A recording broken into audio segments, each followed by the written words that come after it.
Kamakailan, isang pahayag sa pambansang telebisyon ng Iran ang naging balita sa buong mundo. Sa isang live broadcast, may panauhin na nagsalita ng kumpiyansa na, ayon sa tradisyong Islamiko, mabubura sa mapa ang estado ng Israel. Sa taong 2028, ibig sabihin sa loob ng 3 taon.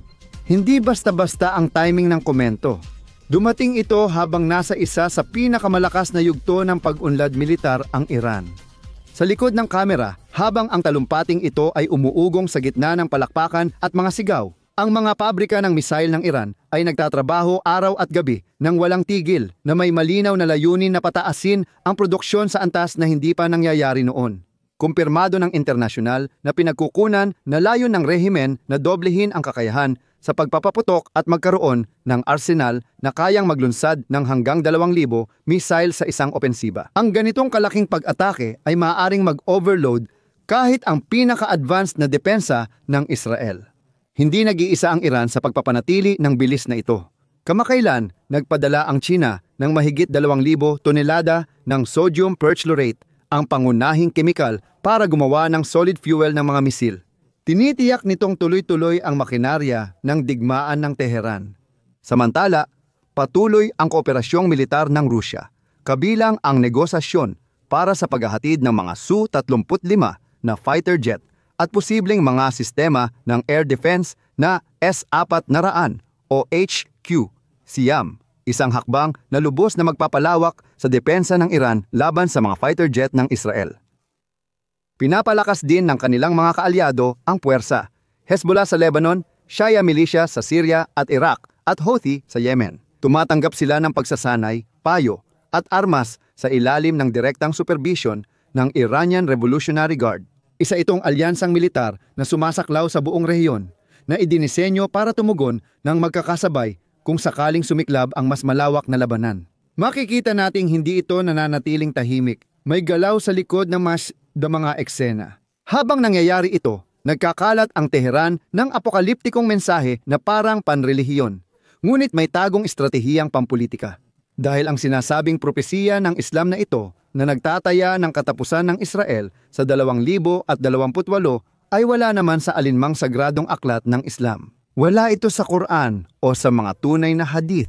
Isa itong makabagong imbento. Isang talumpating binuo upang palakasin ang naratibo ng paglaban at pagkakaisa laban sa Israel. Sa katunayan, ang tanging kronolohikal na sanggunian na iniuugnay sa Iran ay nagmula kay Khamenei noong 2015 nang literal niyang sinabi na ang Israel ay hindi na iiral sa loob ng 25 taon.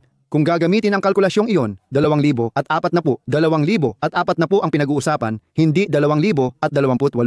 Pero habang lumilipas ang mga taon, ang pahayag na iyon ay naiba ang kahulugan, muling binigyang kahulugan, at sa huli ay naging parang isang diumano'y sagradong teksto na walang sinuman ang makakaunawa. Hanapin.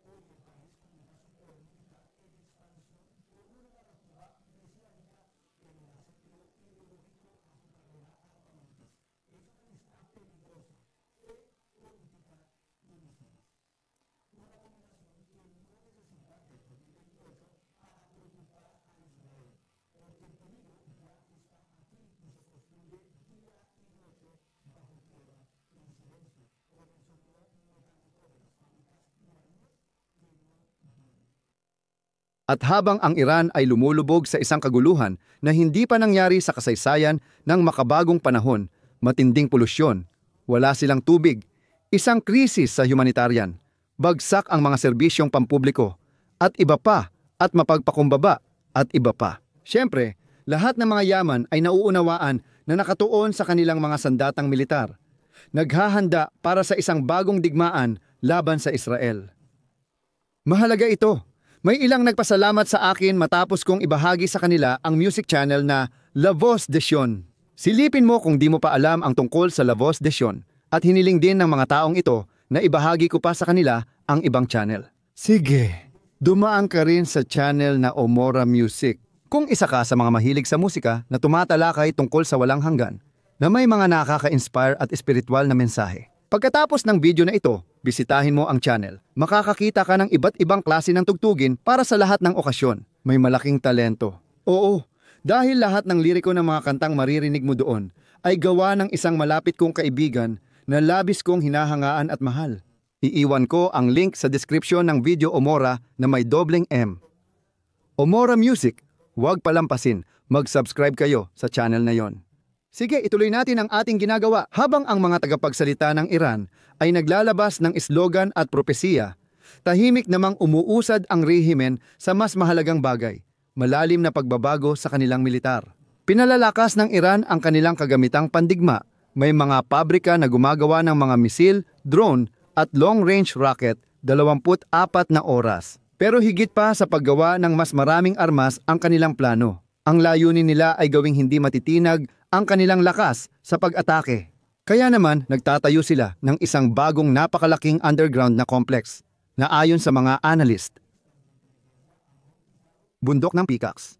Ipinapakita ng mga satellite images ang isang network ng mga lagusan, rampa at malalaking pintuan na hinukay sa bato. Dito matatagpuan ang mga pasilidad para sa paggawa at imbakan ng mga ballistic missile at posibleng mga sentro ng command. Hindi tiyak kung doon din isinasagawa ang pagtatayo o pagpapatuloy ng gawain sa pagpayaman ng uranium para maabot ang kanilang layuning nuklear.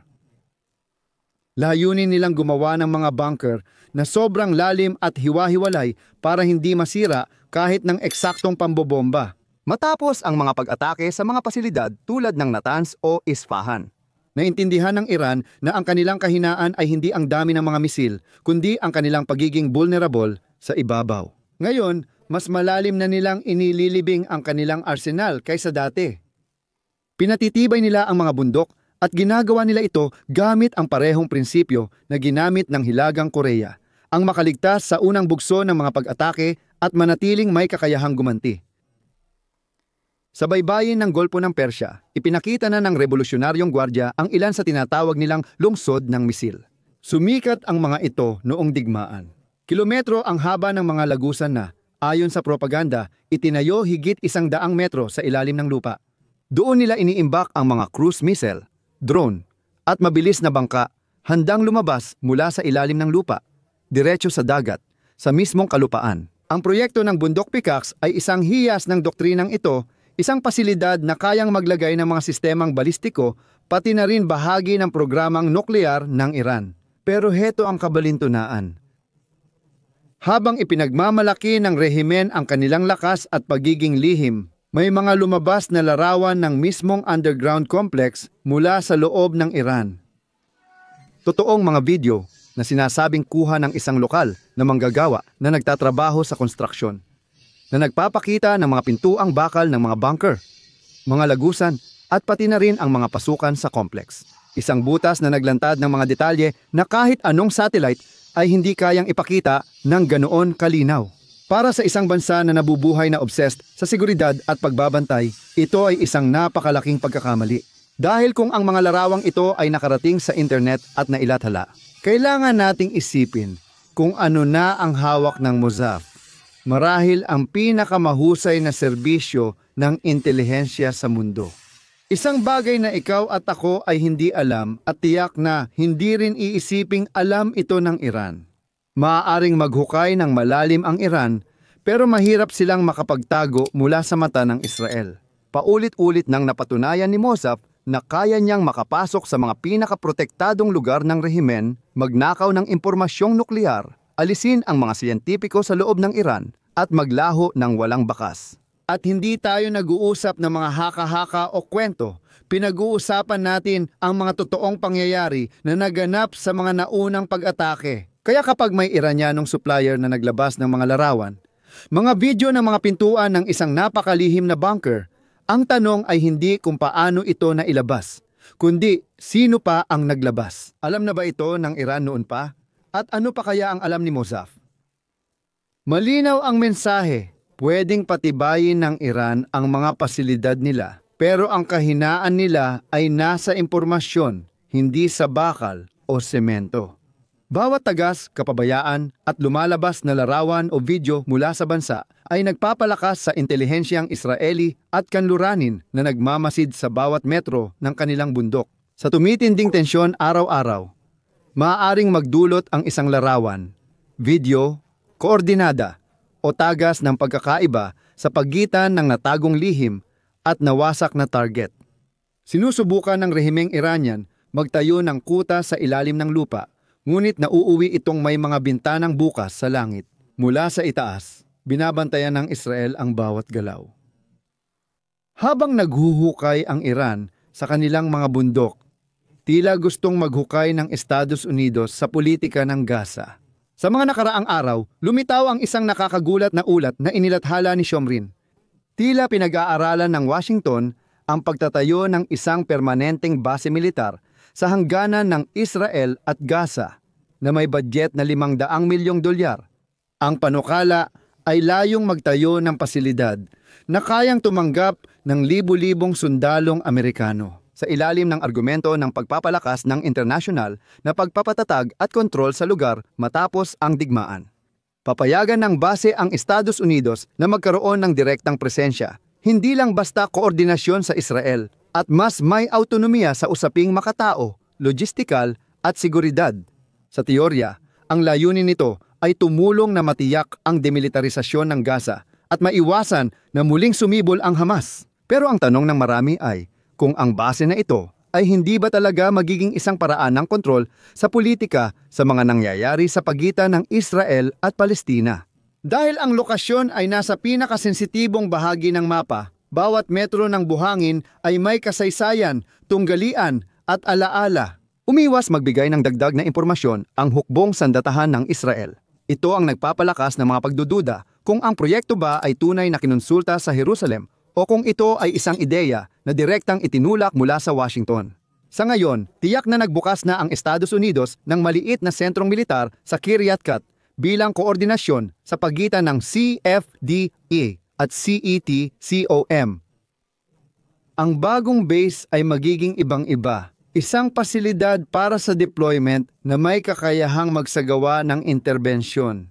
Habang tinatalakay ang plano para sa base, isa pang usapin ang pumupukaw ng pansin sa Israel, ang mga lagusan ng Rafah. Ayon sa opisyal na pinagkukunan, tulad ng nabanggit ko sa nakaraang video, may tinatayang 200 Hamas na terorista ang nakakulong pa rin sa mga lagusan ng Israel sa likod ng dilaw na linya. Gaya ng nabanggit ko, nagawa nilang makipag-ugnayan sa mga kamag-anak na tumawag sa Israel para humingi ng tulong dahil pati ang Hamas ay iniwan na sila. Ngayon, ang mga teroristang ito ay naiwan doon sa ilalim, walang kakayahang makatakas, sumuko o mahuli. Nandoon lang sila, walang patutunguhan. Ang punong ministro na si Netanyahu ay nakipagpulong sa Jerusalem kay Jared Kushner, ang manugang ni Pangulong Donald Trump, upang talakayin mismo ang paksang ito. Kasama rin si Steve Witkoff, tagapayo ng administrasyong Amerikano.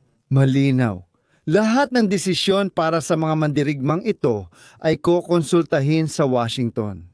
At narito ang isang kontradiksyon na itinuturo ng marami sa Israel. Iginiit ng Estados Unidos ang pag-usapan ang base militar para patatagin ang rehiyon, habang hinihiling ding magpakita ng flexibility ang Israel sa mga teroristang nahuli sa Rafah. Tiniyak ng mga mapagkakatiwalaang taga-Israel na kahit walang aamin sa publiko na palalayain ang mga lalaking iyon ng buhay. Malakas ang diplomatikong presyon ng Estados Unidos at may ilang opisyal na umaaming posibleng may palitan o makataong kasunduan na di isinasa publiko. Ang tanong ay, ano ang ipagpapalit kung wala nang hawak ang Hamas na anumang pag-aari ng Israel? At iyan mismo ang malaking kinatatakutan ng mga terorista. Nawalan na sila ng paraan para makipagnegosasyon. Wala na silang mga bihag at kakaunti na lang ang mga bangkay na natitira para ibigay. Maliban na lang kung magpasya silang hindi ibigay ang isa o dalawang bangkay. Tingnan natin kung saan ito hahantong. Hindi lang buhay ng 200 lalaki ang nakasalalay dito, kundi pati soberanya ng Israel sa mga desisyon sa seguridad nito. Si EE. Kung magtatayo ng base militar ang Estados Unidos sa Israel at makialam sa mga isyong tulad ng Rafah, maaaring magbura ang hangganan ng kooperasyon at pangangalaga. Sige, Huwag kalimutang bisitahin ang Umura Music. Ilalagay ko ang link sa description. Mag-subscribe sa channel at syempre, huwag aalis nang hindi nag-iiwan ng like. Patuloy naming babantayan ang mga mangyayari. Kita-kits tayo.